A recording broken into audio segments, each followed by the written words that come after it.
Prosseguindo no estudo reflexivo sistêmico das obras de Allan Kardec do Evangelho de Jesus, nós vamos dar prosseguimento com o módulo 3, a presença amorosa de Jesus em nossas vidas.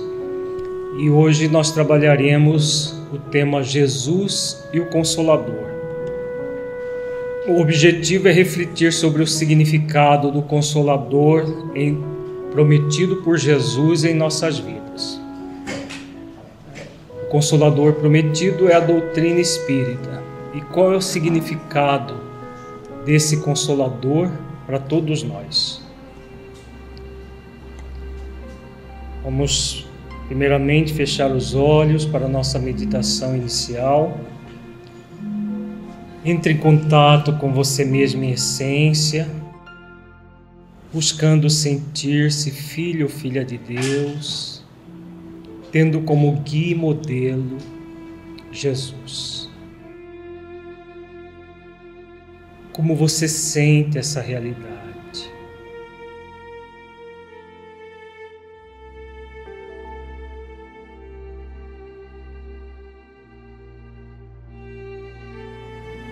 Qual o nível de entrega que você tem feito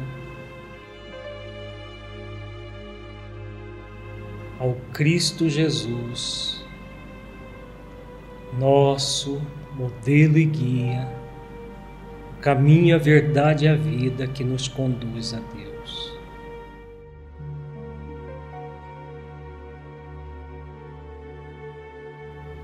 Você sente essa realidade de modo a se entregar plenamente a Deus, às leis divinas e aos ensinamentos de Jesus?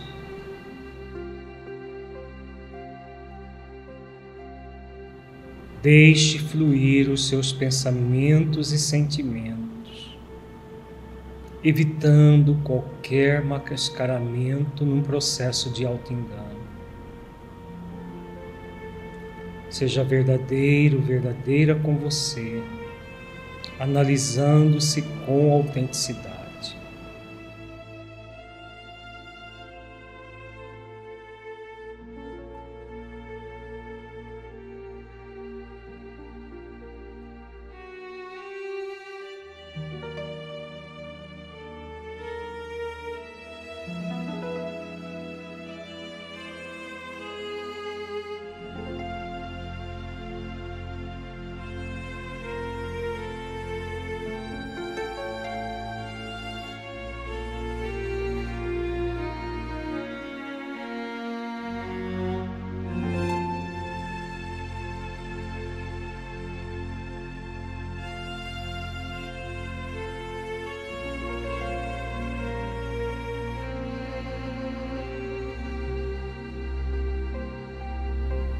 Agora lentamente vamos abrindo os olhos, voltando ao estado de vigília, com a mente clarificada, o coração aberto para as nossas reflexões.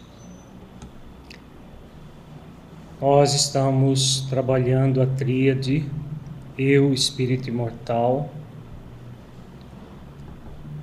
as leis divinas e Deus, que nos cabe a entrega e a ação, e estamos estudando ao longo desses encontros as virtudes que nos possibilitam a entrega a Jesus, nosso guia e modelo, o caminho da verdade e da vida que nos conduz a Deus. Nós vamos trabalhar ainda na noite de hoje mais algumas virtudes. Nós vamos estudar do Evangelho de João, capítulo 14, os versículos 15 a 20. Se me amais, guardai os meus mandamentos. E eu rogarei ao Pai, e Ele vos dará outro Consolador, para que fique convosco para sempre. O que Jesus está querendo dizer aqui nestes versículos? Primeiramente, ele fala dos meus mandamentos. Quais são os mandamentos que ele nos legou? Vamos recordar? Amar a Deus sobre todas as coisas, né? Ou amar a Deus de todo o coração, de todo o entendimento, de toda a nossa alma. E ao próximo como a si mesmo. Então, esses 2 mandamentos, está toda a lei e os profetas, como ele nos ensinou. Então, os mandamentos têm a ver com o próprio processo do amor. E aí ele diz que rogará ao Pai e ele vos dará outro Consolador, para que fique convosco para sempre. Qual é o sentido desse Consolador, com C maiúsculo, que vai ficar conosco para sempre? Vejamos que no nível profundo aqui tem 2 conotações este versículo. Um é o qual? É que todo espírita um pouco mais antenado sabe. O que é? O que é o Consolador? A doutrina espírita, né? Então é uma doutrina que não é centrada em pessoas, mas é uma doutrina dos espíritos superiores da Terra que em sintonia com o Espírito de verdade, que é o próprio Cristo, trouxe uma série de ensinamentos que vieram por explicitar as verdades que Jesus colocou de uma maneira simbólica. Tem a ver com o final do trabalho que nós fizemos na terça-feira anterior. Então, os espíritos superiores que vêm, em nome de Jesus, trazer a consolação.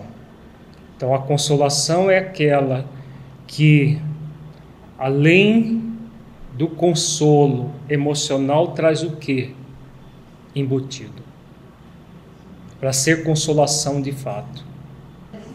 Esclarecimento, exatamente. Então, esclarecimento e o consolo em conjunto formam o Consolador, que nos esclarece porque nós vamos entender o sentido da vida, por que nós estamos aqui, né? Qual o sentido da nossa existência corporal, qual é o sentido da existência espiritual, as leis divinas. Então, num nível mais geral, o Consolador aqui, que vai ficar conosco para sempre, é uma doutrina que não se prende a uma pessoa específica, mas a uma proposta de trabalho que proveio dos espíritos superiores em nome de Jesus. Além disso, o que nós podemos refletir desse versículo?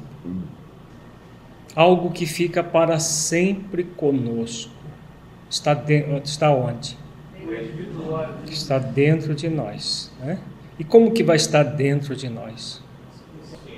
Porque a partir do momento que, pelo esclarecimento, nós despertarmos as leis divinas dentro da nossa consciência, vai ter como nós nos apartarmos dela?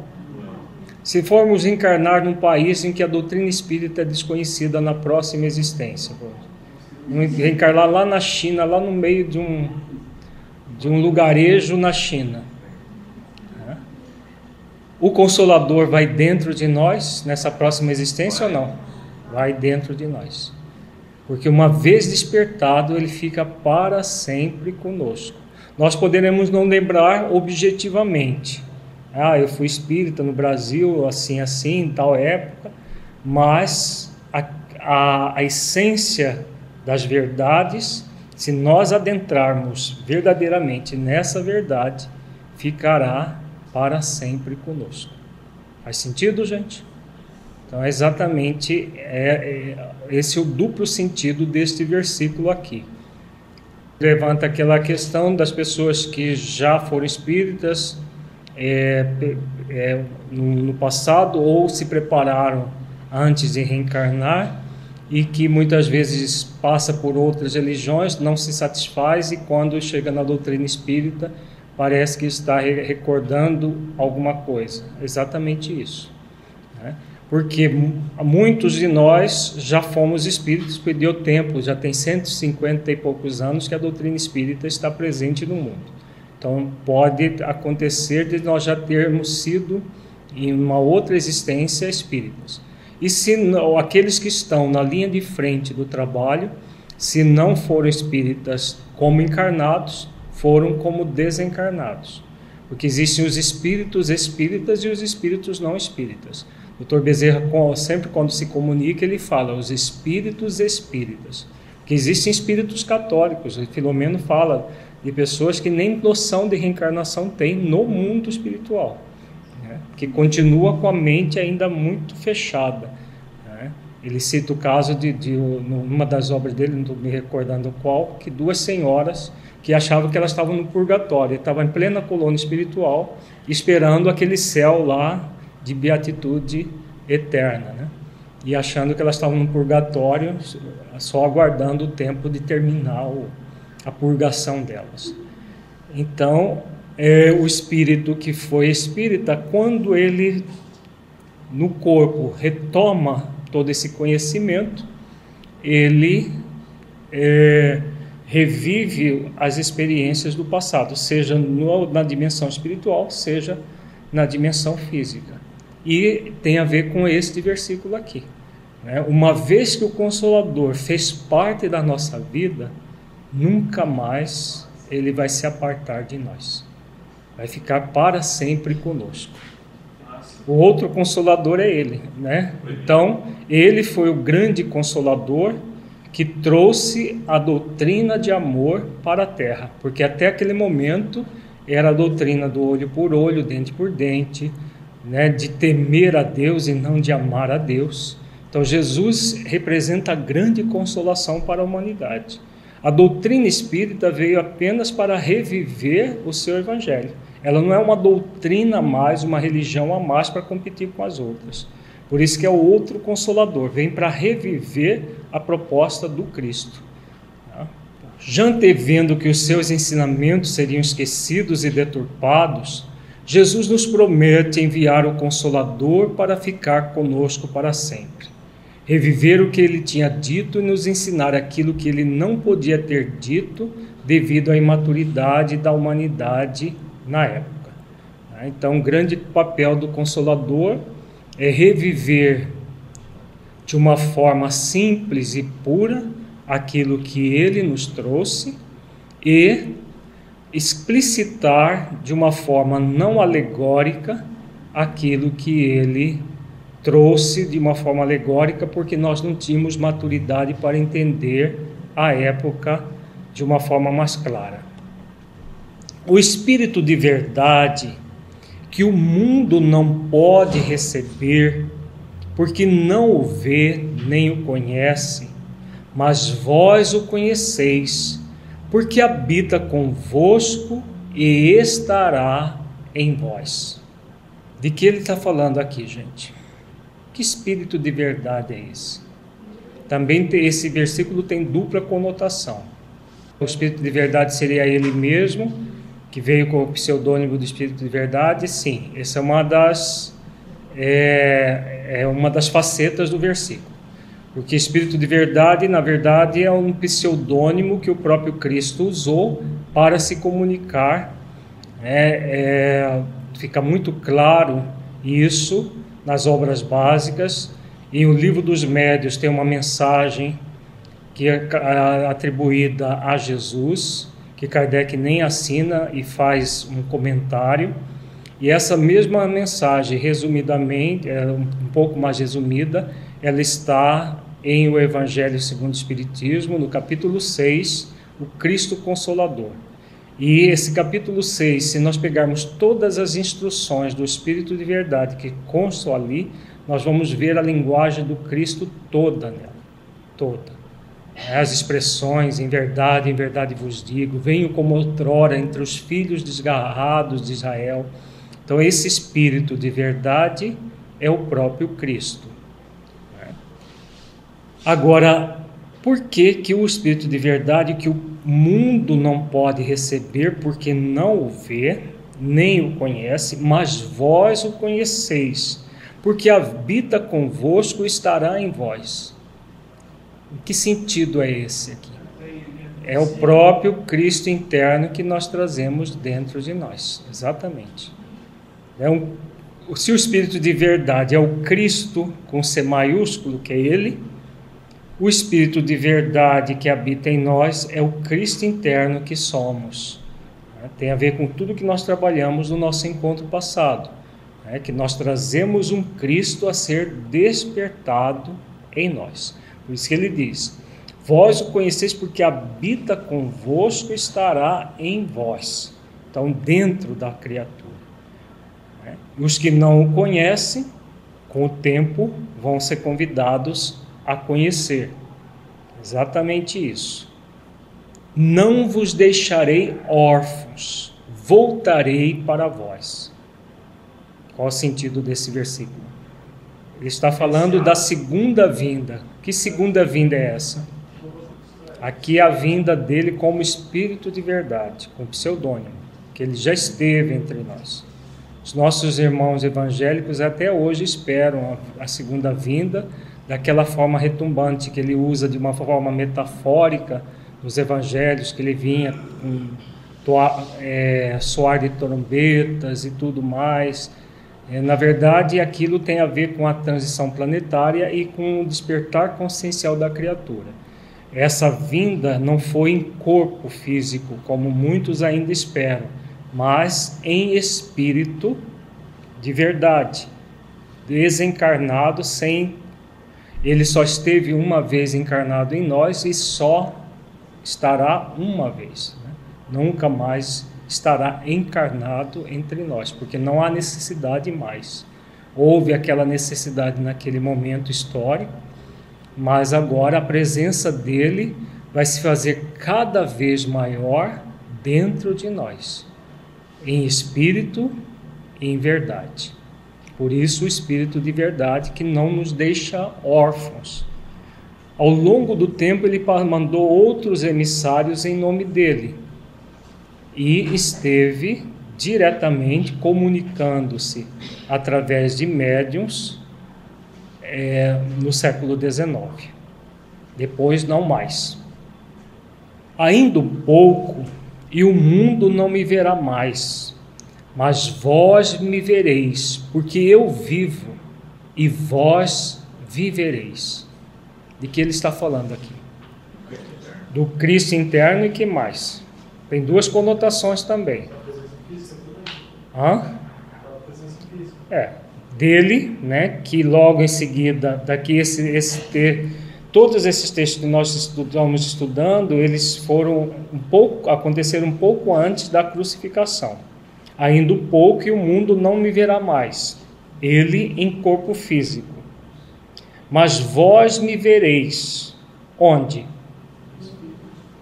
Não apenas nas aparições que ele teve, mas principalmente dentro de nós. Tem a ver com aquele versículo que nós estudamos no nosso encontro passado, de ainda pouco e me vereis, e ainda um pouco não me vereis.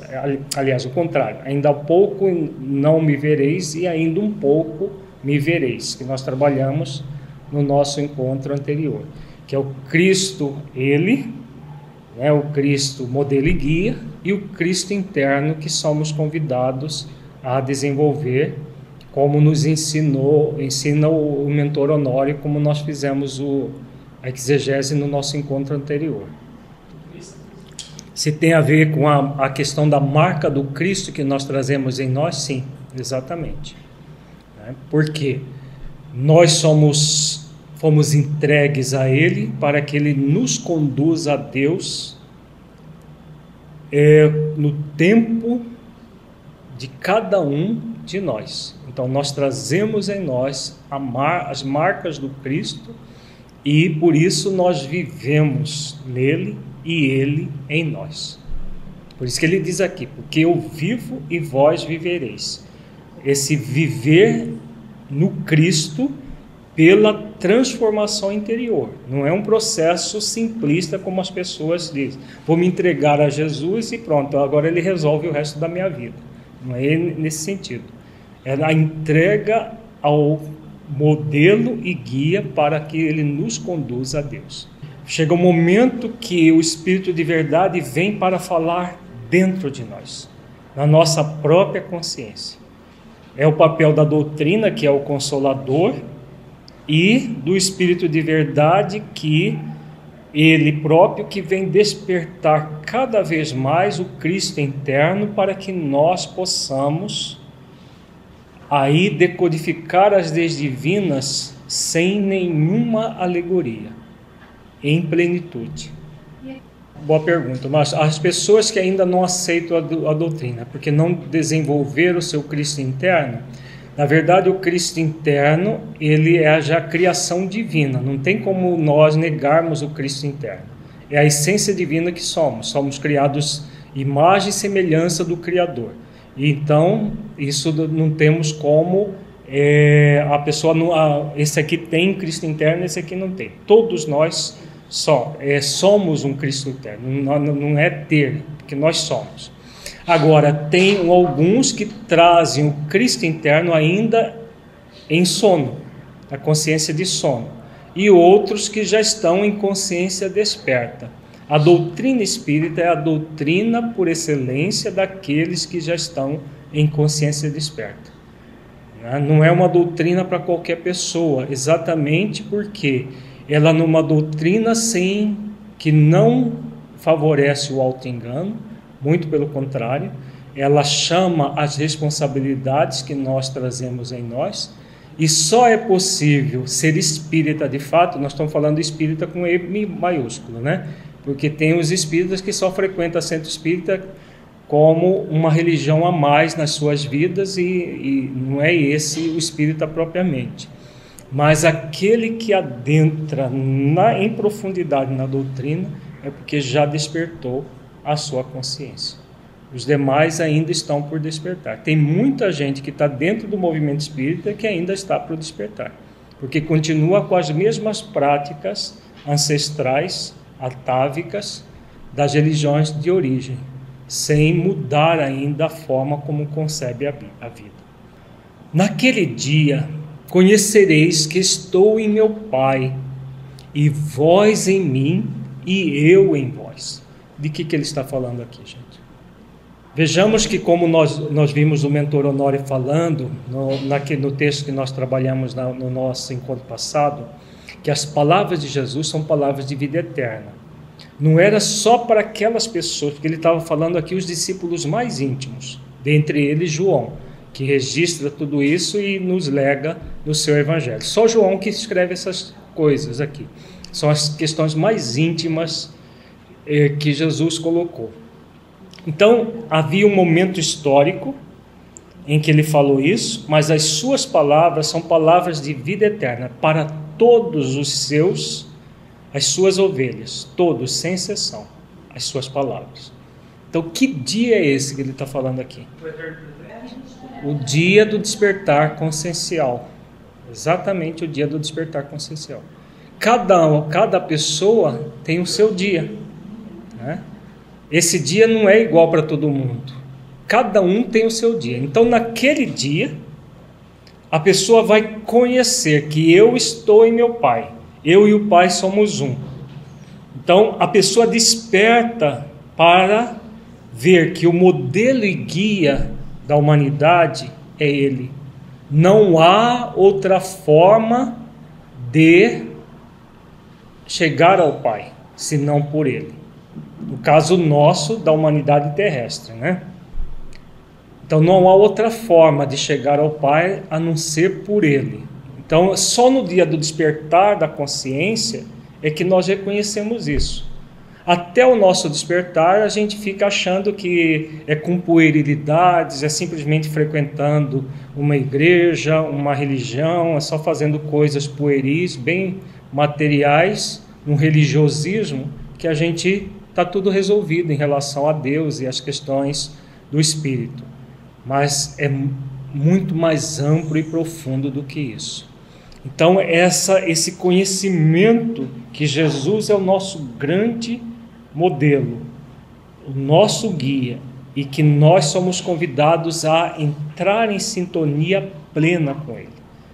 E aí ele diz: e vós em mim. O que significa isso, gente? E eu em vós.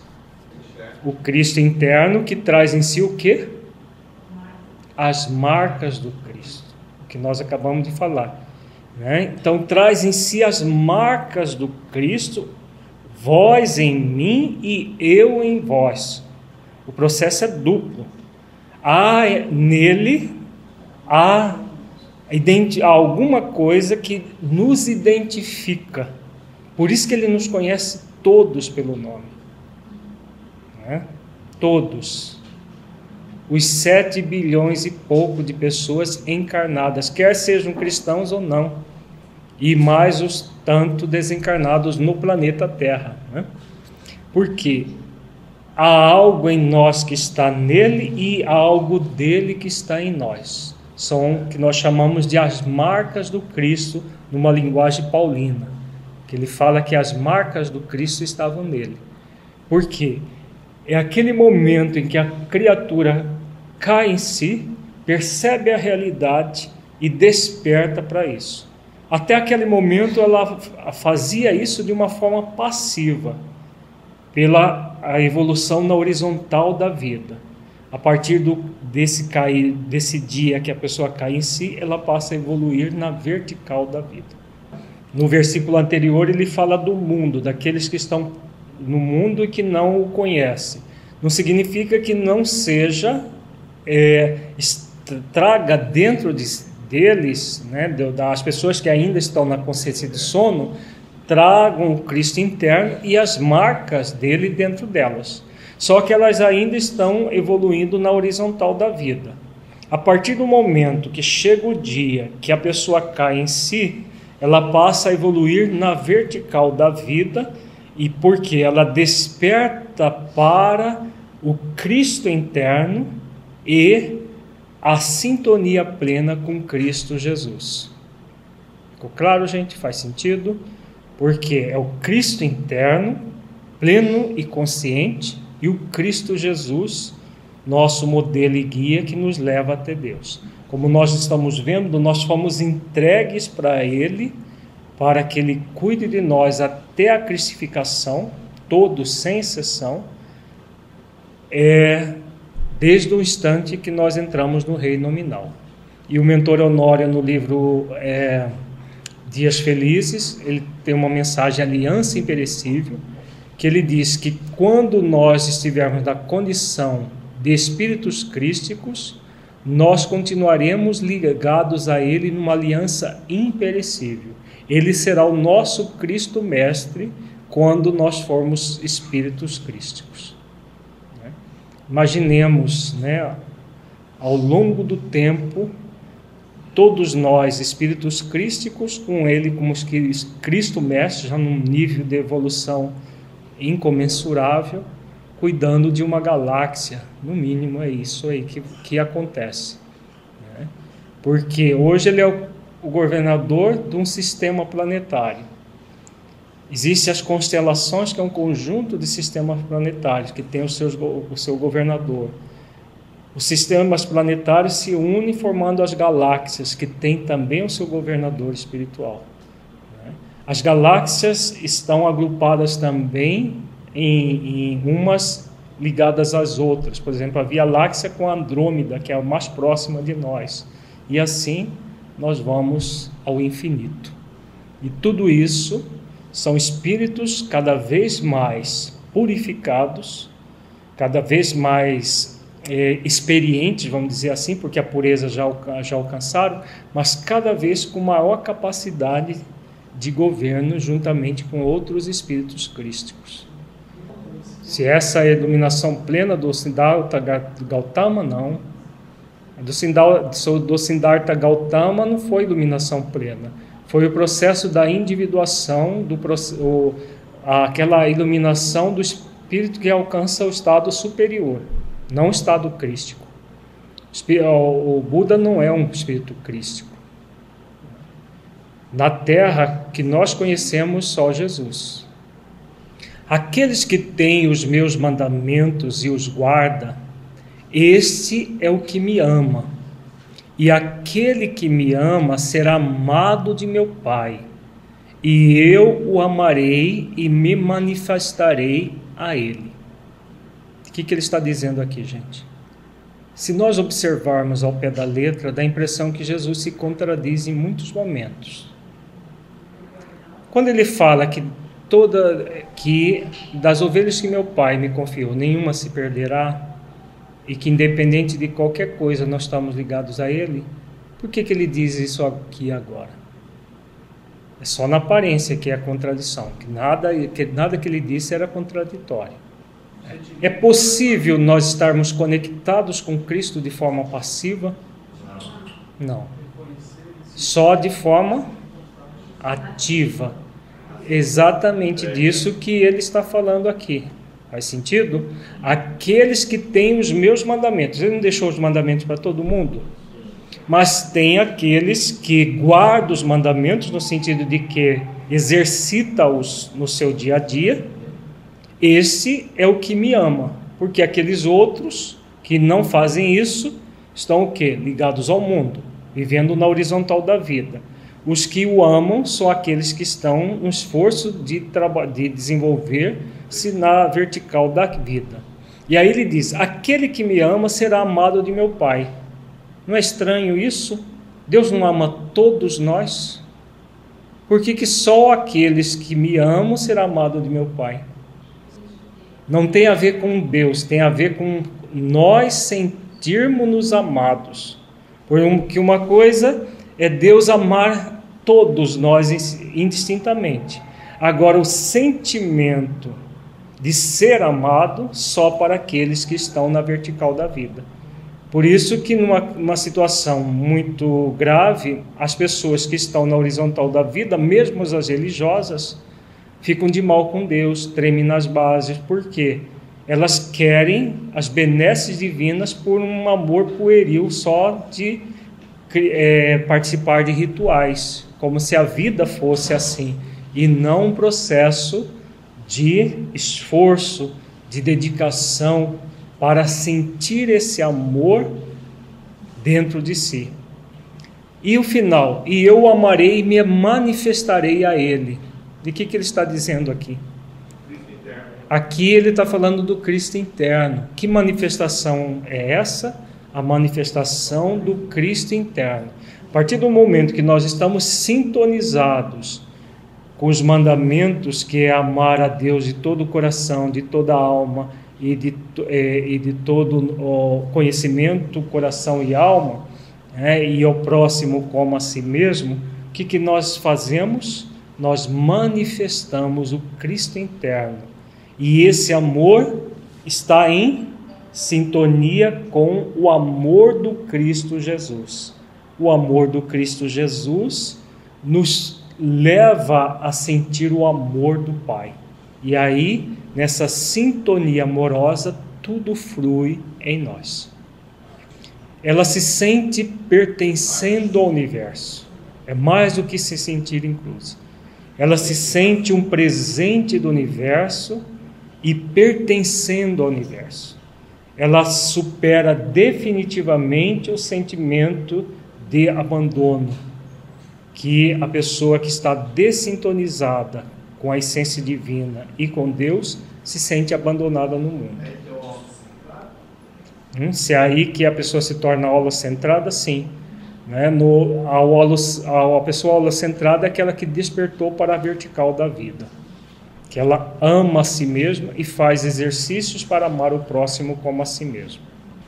Disse-lhe Judas, não o Iscariotes, Senhor, de onde vem que te hás de manifestar a nós e não ao mundo? Jesus respondeu e disse-lhe, se alguém me ama, guardará a minha palavra, e meu Pai o amará, e viremos para ele e faremos nele morada. E o que ele está falando? Novamente do Cristo interno, desse Espírito de verdade que ele vinha falando, Tá? Porque se nós formos lá no original, aquele texto que nós estudamos na semana passada é continuação deste aqui. Tá? Ele fala primeiro do Consolador, depois ele fala todos aqueles versículos que nós estudamos com a exegese do Honório na semana passada. Então, é exatamente fará morada. Então, o que é se fazer morada? É o amor crístico que nós nutrimos em sintonia com o amor crístico dele, que faz sintonia com o amor do Pai, se manifestando em nós. Por isso, a evolução na vertical da vida. Né? O amor em nós, o amor do Cristo, modelo e guia, e o amor do Pai. O amor do Cristo interno, o amor do Cristo Jesus e o amor do Pai, fazendo sintonia, morada em nós. Por isso que nós podemos dizer, quando ele diz, eu e o Pai somos um, o que nós podemos dizer? Podemos dizer, por exemplo, eu sou um aprendiz em sintonia com Cristo Jesus e o Pai? Eu e o Pai somos um em aprendizado? Podemos? Se nós estivermos em sintonia com Cristo Jesus, né, da forma como ele está dizendo aqui, é exatamente isso que vai acontecer dentro de nós. Em aprendizado, nós estamos em sintonia com Cristo Jesus, que nos leva a Deus. E esse amor se manifesta, se faz morada, porque uma coisa que faz morada é transitório ou é para sempre? É permanente, é para sempre. Por isso faz sentido aquela questão do Espírito de verdade e do Consolador que vem para sempre só dentro de nós. Quem não me ama, não guarda as minhas palavras. Ora, a palavra que ouvistes não é minha, mas do Pai que me enviou. E aí esse versículo?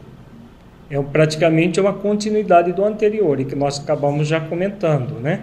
Porque não é ele, Jesus, ele é apenas um intermediário, ele deixou muito claro isso. Eu sou o caminho, a verdade e a vida, ninguém vai ao Pai senão por mim. Ele nunca disse que ele seria Deus. Quando ele fala eu e o Pai somos um, é eu e o Pai em sintonia, e não em identidade como se fosse o mesmo ser.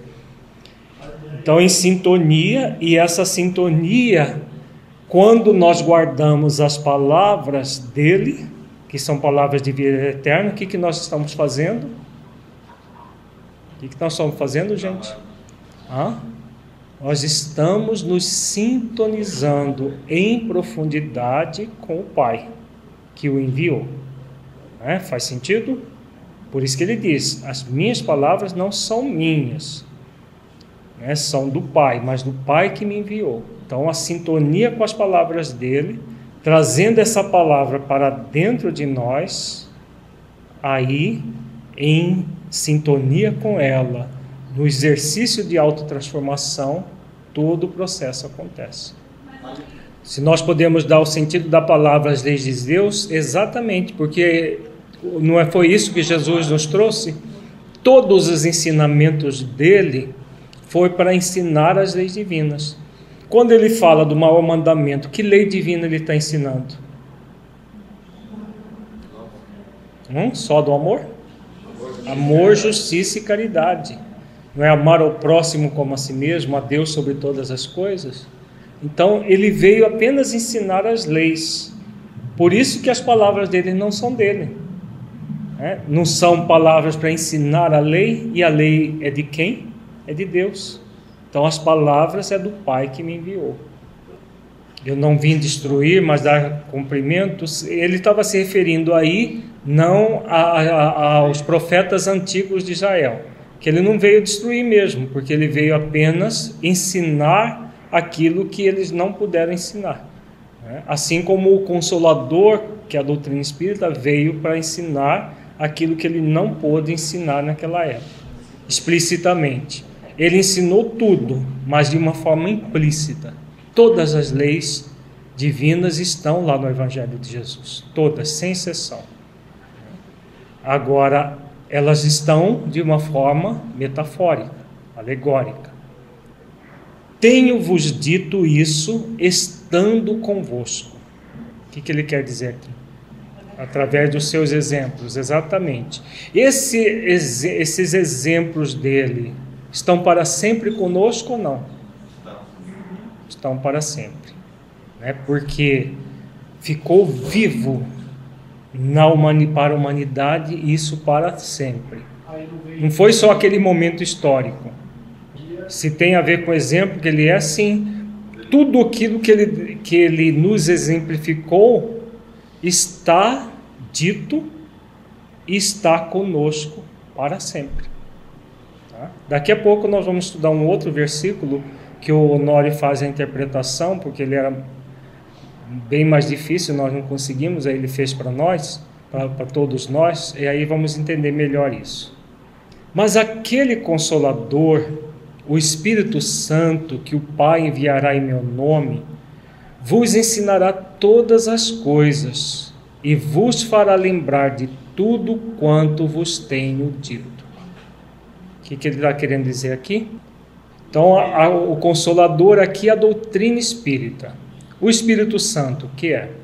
A pleiade de espíritos superiores que vieram em nome dele e do Pai, né? Que o Pai enviará em meu nome. Então, são enviados de Deus em nome de Jesus para nos ensinar todas as coisas e nos lembrar de tudo quanto ele disse. Disse de uma maneira alegórica e agora é dito de uma maneira direta, cada vez mais direta e cada vez mais, segundo o nosso mentor Honório, cada vez mais no sentido do como realizar tudo isso na nossa vida. Chegou o momento do como.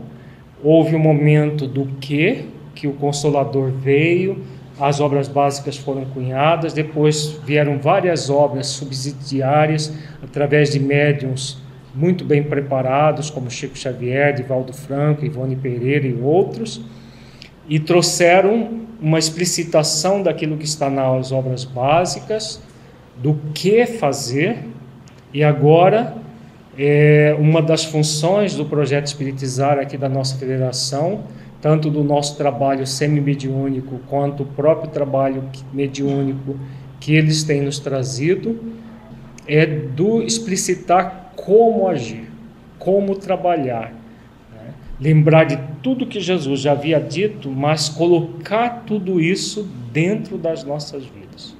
Porque não basta saber, é preciso sentir para vivenciar.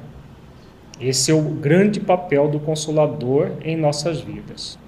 Se o Espírito Santo tem a ver com a identificação com ele, não. Na verdade, o Espírito Santo é uma falange de espíritos, não é um espírito só, né?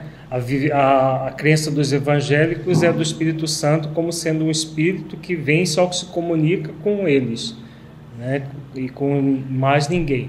E isso é uma coisa que seria indigna do próprio Criador, né? Ter pessoas especiais que se comunicam com os espíritos. São os espíritos, no caso do Espírito Santo, são os espíritos superiores da Terra, que vieram em nome do Espírito de verdade, ou do próprio Cristo, explicitar a sua mensagem. Santo Augusto, todos aqueles que assinam o Prolegômenos do Livro dos Espíritos e muitos mais anônimos. Vejamos agora em João, capítulo 15, versículo 26. Mas quando vier o Consolador, que eu da parte do Pai vos hei de enviar, aquele Espírito de verdade que procede do Pai, testificará de mim. Então, no outro versículo anterior que estudamos, ele fala do Espírito Santo. Aqui ele fala do Espírito de verdade, que ele já havia falado antes. Então, significa que o Espírito Santo é uma coisa e o Espírito de verdade é outra. O Espírito de verdade é ele próprio, né? E também tem a conotação do Cristo interno, como nós vimos naqueles outros versículos. E o Espírito Santo, a falange de espíritos que vieram em nome dele, trazer o Consolador. Aqui ele anuncia a vinda do Espírito de verdade, que é ele próprio na sua segunda vinda. Agora vamos estudar em João, capítulo 16, versículos 7 a 14. Aqui que é a exegese do mentor Honório. Todavia digo-vos a verdade, que vós convém que eu vá, porque se eu não for, o Consolador não virá a vós, mas quando eu for, vô-lo enviarei. E quando ele vier, convencerá o mundo do pecado e da justiça e do juízo.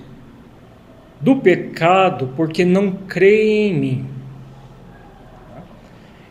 Essa parte aqui é um tanto complexa, e o nosso mentor Honório nos forneceu a exegese dessa parte aqui do texto.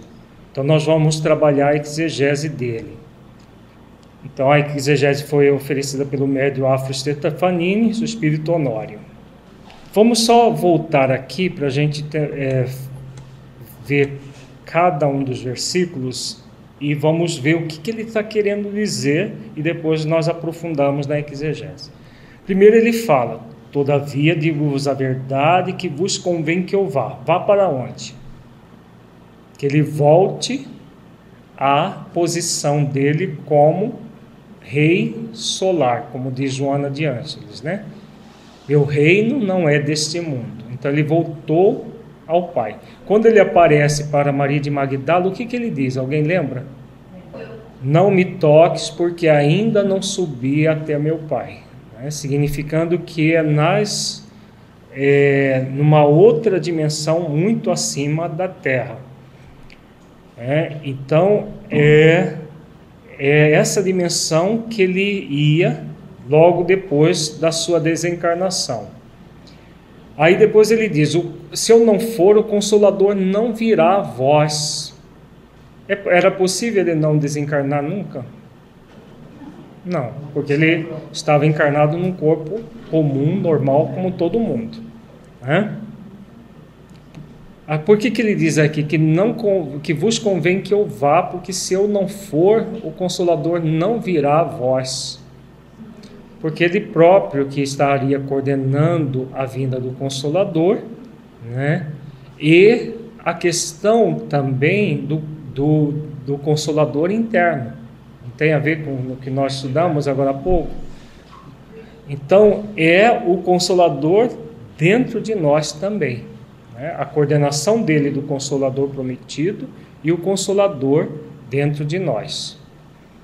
E aí ele fala: quando ele vier, convencerá o mundo do pecado e da justiça e do juízo. Aqui só com a ajuda do mentor Honório para a gente entender. Então vamos lá.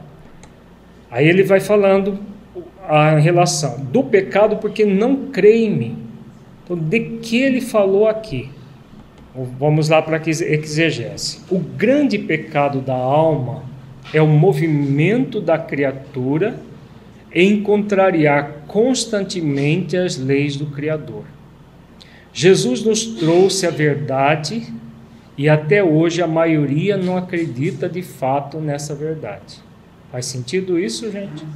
Plenamente, né? A grande maioria, até dos próprios cristãos, vive um cristianismo sem o Cristo.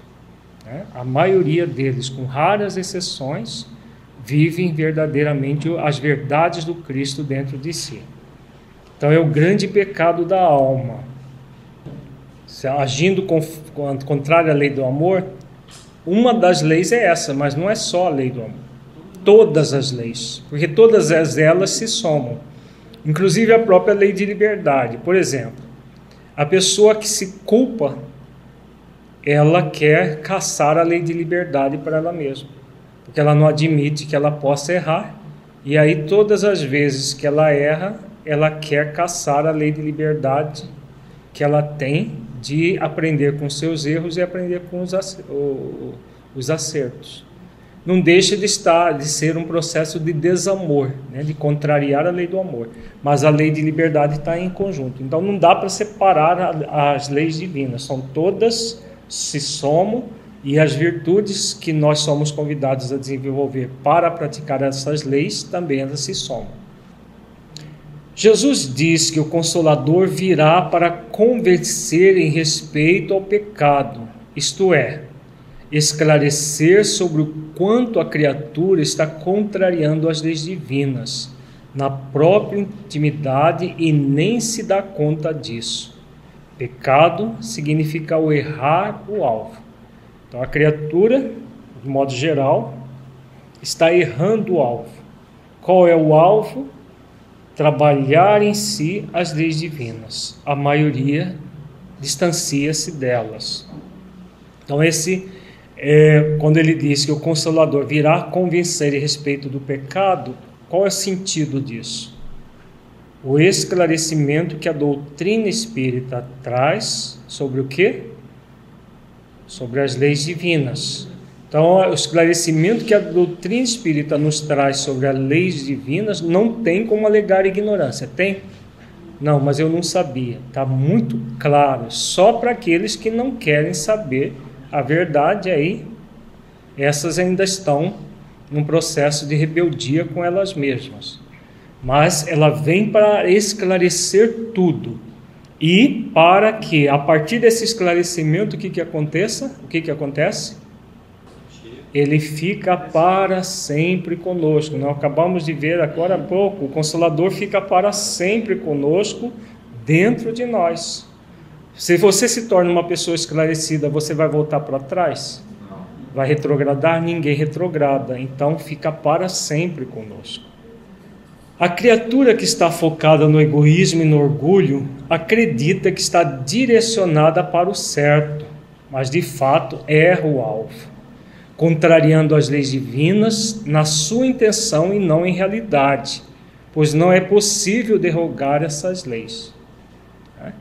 Então ninguém derroga as leis porque não concorda com elas.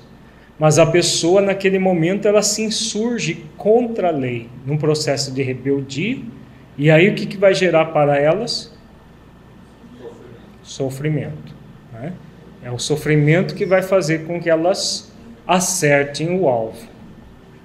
No que respeita à justiça, porque me vou para meu Pai, e não mais me vereis. Alguém quer arriscar a exegese desse aqui? Vejamos, vamos ver o que o mentor Honório, antes da gente ficar adivinhando, vamos ver o que ele diz aqui. Toda a compreensão de justiça humana nos dias atuais está focada na ideia do julgamento, da condenação e da punição, porque ainda estamos afeitos à lei de Talião do passado, resultante do pensamento da justiça-cobrança, ao invés da justiça-misericórdia. A justiça de Deus é de misericórdia, e a justiça humana é feita do olho por olho, dente por dente. Julgamento, condenação e punição pura e simplesmente, sem adentrar nas razões pelas quais a criatura errou. Agora continuemos aqui, tem mais coisa. O Consolador é aquele que chega para nós dar a noção de que as leis de reparação, de justiça, amor e caridade, de misericórdia, são os instrumentos para realmente fazer com que todas as coisas na terra sejam justas. Então, todos nós, sem exceção, vamos ser convidados a reparar todo o erro praticado. Mas a lei de reparação está intimamente associada à lei de justiça, amor e caridade, que, por sua vez, está associada à lei de misericórdia, suavizando o máximo possível o sofrimento da criatura. Se ela pratica algo, causa, que vai gerar como efeito um sofrimento, a lei de misericórdia manda que esse sofrimento seja o menor possível. É assim que funciona com a espécie humana, gente? Exatamente o contrário, né? nós ainda, quando mais sofrer, mais as pessoas acham bom, né? Ao contrário, não tem mínima misericórdia. Então a lei sempre é de reparação, porque o perdão divino, ele existe enquanto reparação do erro, nunca anulação daquilo que ocorreu. Sim. Aos poucos a humanidade vai se encaminhando em direção à lei divina. Antigamente cortava-se língua das pessoas, mão das pessoas. Nos países islâmicos isso não existe, né? Era a pena de talião pura e simplesmente. Se usou mal a boca, vai lá e corta a língua, ele nunca mais fala. Se fosse fazer isso hoje, só ia ter gente muda por aí. A quantidade de mudo sem língua por aí ia ser muito. Acreditaríamos que as criaturas em dor e em sofrimento passariam pela justiça de Deus apenas pela ideia do castigo? Jamais. O Consolador vem dizer que tudo tem um sentido e que estamos em processo transitório na Terra e que a lei de justiça é feita em conjunto com a lei de amor. Bonito isso, né? Então, jamais essa ideia de castigo, de que Deus pune, não tem nada a ver com o divino. E isso é uma das grandes funções do Consolador. Cada vez mais esclarecer as criaturas de que a lei de justiça sempre vai se cumprir, mas sempre associada à lei de amor e também, claro, à lei de caridade. É aí que a questão do amor cobriu uma multidão de pecados, sim, porque a partir do momento que a criatura se direciona ao amor, o erro, que é o desamor, ele deixa de fazer sentido. O Consolador veio dar as provas necessárias pelas evidências intelectuais e morais para que a criatura perceba que a sua destinação é o bom, o nobre, o que edifica, sempre levando em consideração as suas conquistas, as suas potenciais capacidades de se erguer, para que ela possa se conectar com as necessidades mais profundas, descobrindo-se um espírito imortal em evolução. Então esse é o grande papel do Consolador, de nos ensinar essa noção do bom, do belo, do nobre, do edificante. E a partir do momento que nós percebemos essa realidade, em vez de nós ficarmos curvados sobre a culpa, nós nos elevamos, nos reerguemos diante da vida. É para isso que a doutrina veio no tríplice aspecto, ciência, filosofia e religião, sim, porque abrange todas as áreas do conhecimento humano, fazendo com que o ser humano evolua de uma maneira una, em todos os aspectos, não apenas no religioso. Porque é uma ideia equivocada de que o espiritual, o divino, só tem a ver com o aspecto religioso, e não é. Tem a ver com o ser na sua integralidade, em todas as situações. Cumprir a justiça do ponto de vista profundo não significa nos preocuparmos em ser amados, porquanto o Senhor da vida nos ama, mas a lei de justiça se cumpre quando nos ocupamos em amar. Porque quando nos ocupamos em amar, estamos exercitando a lei de justiça para termos o direito à felicidade, praticando o dever de amar para ser feliz. Então, o que é mais justo? A justiça tem a ver com os nossos direitos e deveres. O nosso maior direito é sermos felizes. Ao mesmo tempo, é o nosso maior dever sermos felizes. Como que se faz jus ao direito? A partir da lei de amor, em que nós amamos a nós mesmos e amamos ao próximo como a nós mesmos. Aí a felicidade gradualmente vai sendo conquistada, vai sendo cultivada por nós. Então, no primeiro momento da criatura que crê em Deus, mas ainda está num processo de sono, o que ela quer de Deus? Ser amada. Ser amada, ser protegida, que Deus só mande para ela experiências de estímulo, que Deus nunca mande para elas experiências de desafio, né? Só coisas agradáveis, que tudo saia muito bem, e ela vai fazer promessas, ela vai fazer isso, vai fazer aquilo, para barganhar com Deus, para que ela fique ali protegidinha, tudo muito bonitinho, tudo muito perfeito, né? Então, até que haja aquele dia, como nós vimos aqui, que a pessoa desperta a consciência para a vertical da vida, é essa visão que nós temos de Deus. Preocupação de sermos amados e protegidos por Ele.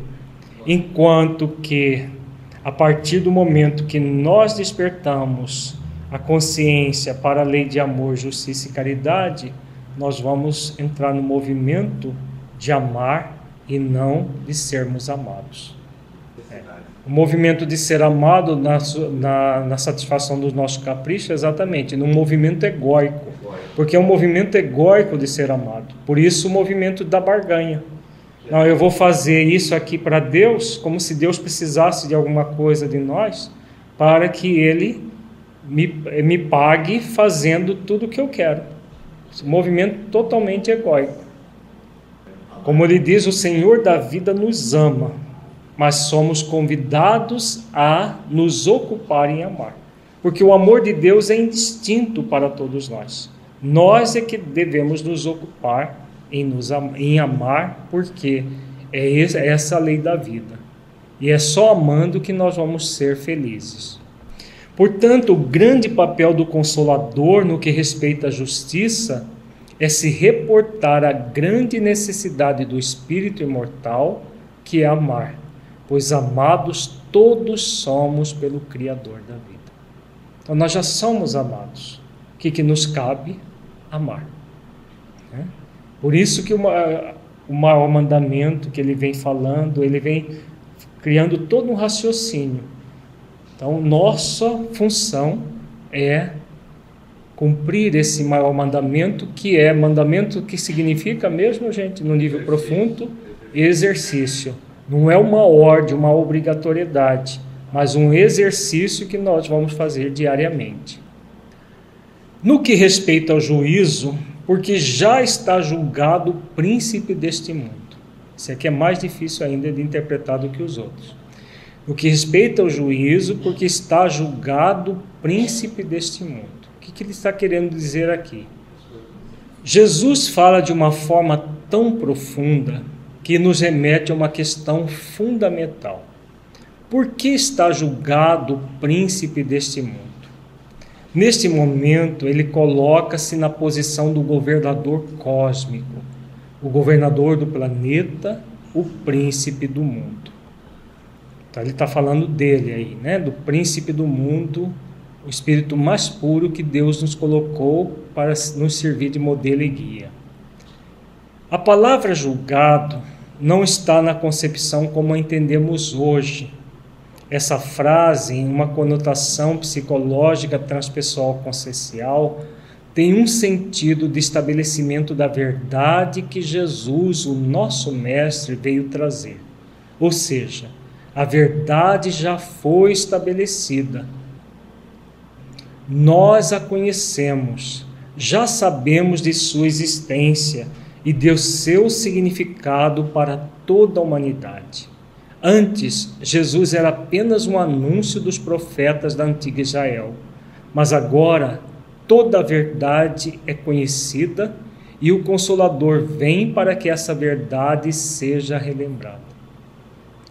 Então deu para entender o que é julgado. Então é julgado não no sentido de julgamento que nós conhecemos hoje, mas julgado de estabelecido. Então toda a verdade já está estabelecida. Ele trouxe todas as leis divinas, estão lá de uma maneira metafórica. O Consolador vem para quê? Para que essa verdade seja relembrada e explicitada. Aquilo que era alegórico deixa de ser alegórico para ficar mais claro, para que ninguém preteste ignorância da verdade. Ainda tenho muito que vos dizer, mas vós não podeis suportar agora. Isso tem a ver com o quê? Com a verdade. Porque se ele dissesse toda a verdade, sem alegorias naquele momento, o que aconteceria? Não compreenderíamos e ficaria relegado ao abandono às palavras dele, e praticamente nós não teríamos aquilo que temos hoje. Como as pessoas não entendiam, elas continuavam repetindo. E escreveram, e repetiram, e foram repetindo. O próprio evangelho seria adulterado totalmente. Partes dele foi adulterada, mesmo sendo alegórico. Então, nós não teríamos as palavras de Jesus hoje se ele tivesse dito toda a verdade. Havia necessidade da maturidade psicológica do ser para o entendimento de toda a verdade. Mesmo no século XIX, os benfeitores também dosaram muito da verdade, porque também não havia muito da maturidade que depois, no século XX, mais amadurecidos, a verdade foi explicitada. E hoje, no século XXI, por que os benfeitores só estão trabalhando como fazer agora? Será que eles não sabiam como fazer no século XIX? Sabiam. Só que nós não entenderíamos, sem entender profundamente o que e por que, não se busca o como. Então foi a fase do que e do porquê, século XIX e século XX. E o século XXI vai ser o grande século do como. Como realizar tudo isso em nossas vidas. Como trazer para dentro do nosso coração, para que nos transformemos. Porque senão nós vamos ficar com mais uma religião apartada da nossa realidade diária. Mas quando vier aquele Espírito de verdade, ele vos guiará em toda a verdade, porque não falará de si mesmo, mas dirá tudo o que tiver ouvido e vos anunciará o que há de vir. E o que há de vir, gente? A transformação moral da humanidade, gente, não é? A Terra vai se transformar em planeta de regeneração de fora para dentro? Não é de dentro. O que é regeneração? Não é a modificação ampla dentro de nós? Então é isso que há de vir. O Consolador, ele é o marco do início da transição planetária, de planeta de expiações e provas para mundo de regeneração.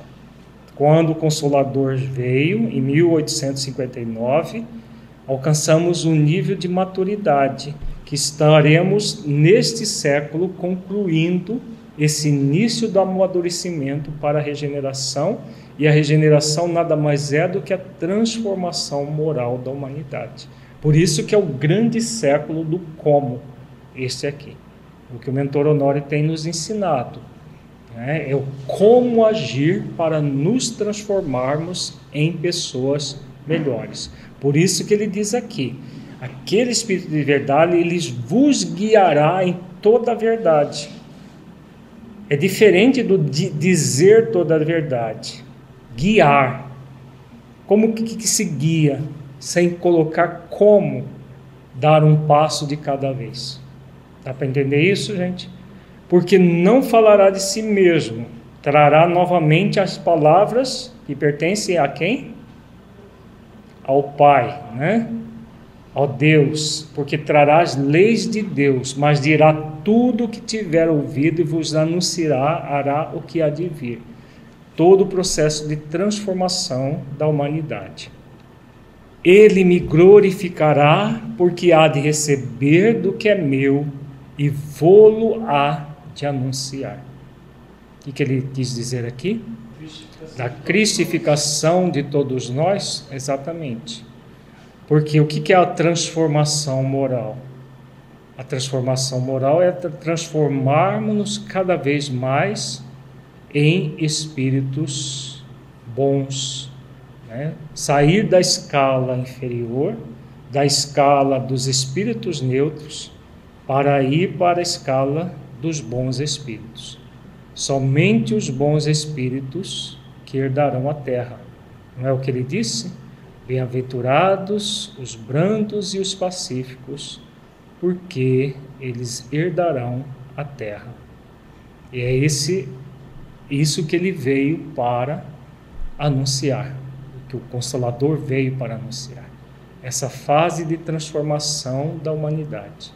Basta estudar as obras básicas, principalmente o livro A Gênese de Allan Kardec, que nós vamos entender bem isso. O nosso livro Terra, o Mundo, Degeneração e Você, nós fizemos todo um estudo exatamente desde o Consolador até os nossos dias, o que está acontecendo no aspecto moral e o que todos nós somos convidados a desenvolver. Voltando aqui na questão da tríade, que virtudes nós podemos acrescentar àquelas que nós já estudamos? Estes versículos nos remetem a que virtudes? Quando nós refletimos sobre ele em nossas vidas, que virtudes nós estamos sendo convidados a trabalhar? Para que nós possamos estar em sintonia com o Consolador, doutrina espírita, com o Consolador dentro de nós. Qual é a grande virtude a ser trabalhada, gente? O amor, a justiça e caridade, que tem a ver com quais virtudes? Quando nós estamos no movimento na horizontal da vida, que movimento é esse? Auto-engano, né? Quando nós entramos na vertical da vida, fidelidade consciencial, né? Fidelidade à nossa consciência para direcionarmos no amor, na justiça e na caridade. Sem fidelidade consciencial é possível fazer despertar o Cristo interno, Consolador em nós? Não. Então é exatamente essas as grandes virtudes a serem desenvolvidas. Então vamos fechar os olhos, fazer a nossa avaliação. Entre em contato com você mesmo em essência, buscando sentir o conteúdo estudado neste encontro.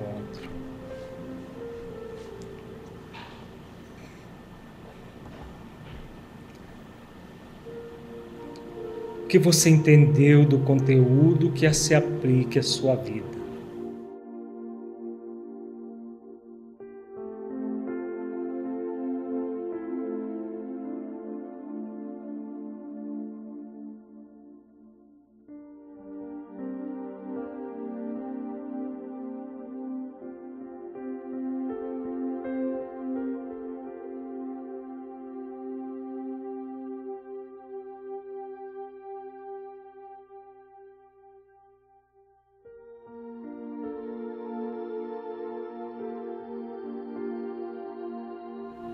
O conteúdo estudado mudou a forma como você sente a presença de Jesus em sua vida? Caso positivo, que mudança foi essa?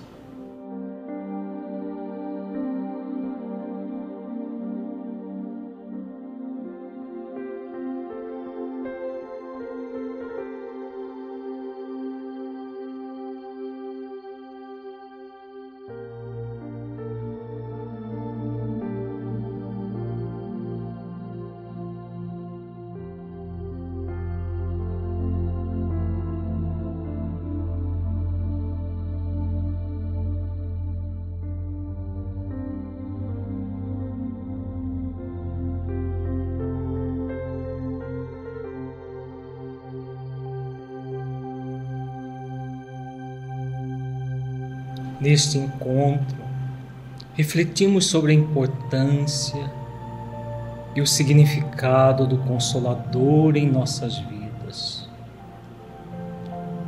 sobre a necessidade de desenvolver a fidelidade consciencial para sintonizarmos com a lei de amor, justiça e caridade, internalizando as virtudes do amor, da justiça e da caridade em nós, para utilizarmos bem o Consolador doutrina espírita e trazermos o Consolador para sempre conosco em nossa intimidade. Busque sentir a possibilidade de desenvolver essas virtudes. Como você sente essa possibilidade em sua vida? Como é realizar esses esforços para você?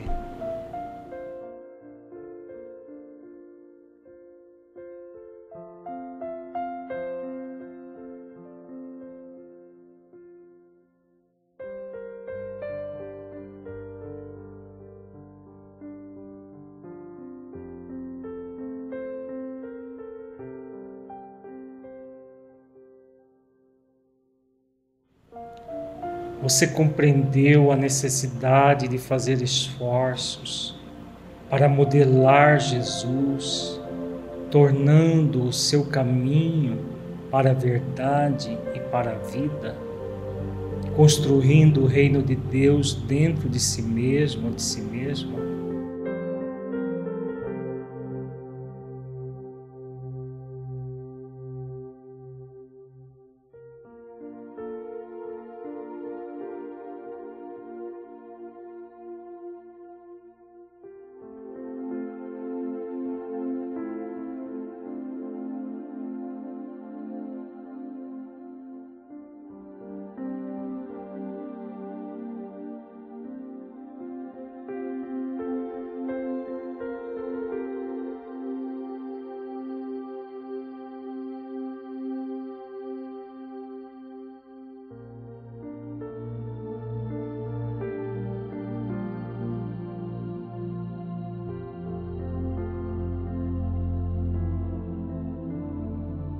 Como você sente a sua vida aplicando o conteúdo estudado?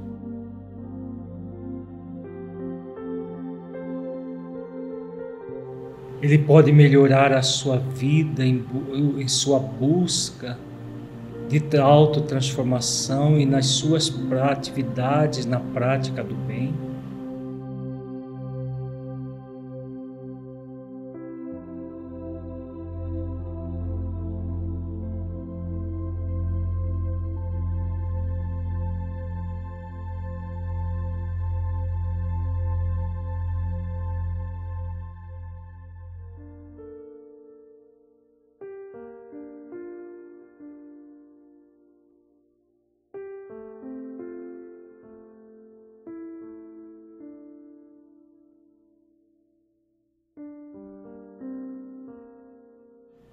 Você compreendeu a necessidade de fazer esforços cada vez maiores para modelar Jesus, tornando o seu caminho para a verdade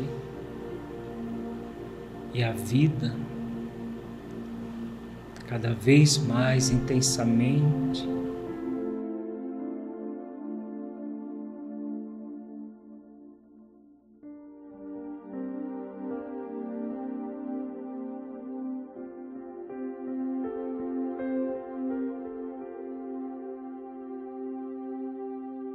Sinta-se agora um espírito imortal que traz em si mesmo a determinação divina de evoluir até a perfeição relativa pelo conhecimento pleno e cumprimento das leis divinas, pela prática das virtudes e pela busca da unidade com Deus. Mergulhe profundamente nessa verdade espiritual.